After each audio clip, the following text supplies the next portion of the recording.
เอามาสืบต่อวิดีโอกันเลยนะแอปของครูอาจารย์นะในวิดีโอนี้จะมาแนะนำฟังก์ชันคะแนนนะคะแนนนี่จะเห็นรายละเอียดของห้องตัวเองเนาะห้องที่เราเป็นครูประจำห้องแหละตัวอย่างห้องป .4 นะ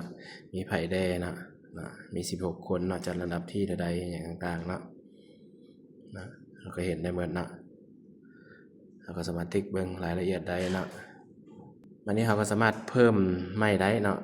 ตัวอย่างคือเดือน3นี่ได้ไปเพิ่มเลยเนาะคะแนนเนาะเราก็ไปกดเพิ่มไปบวกนี่วิธีการเพิ่มเนาะก็เลือกห้องเป็นห้องของตัวเองเนาะตัวอย่างเลือกวิชาเนาะอันนี้มันเดือน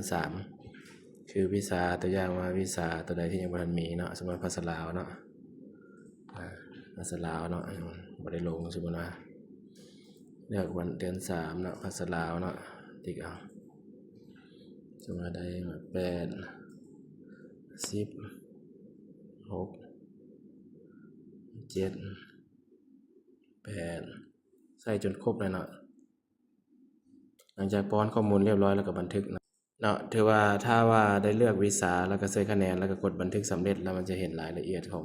แต่ละนักเรียนขึ้นมาเลยนะถือว่านั่นเป็นวิธีการเพิ่มคะแนนให้นักเรียนอยู่ในห้องของตัวเองเนาะขอบใจ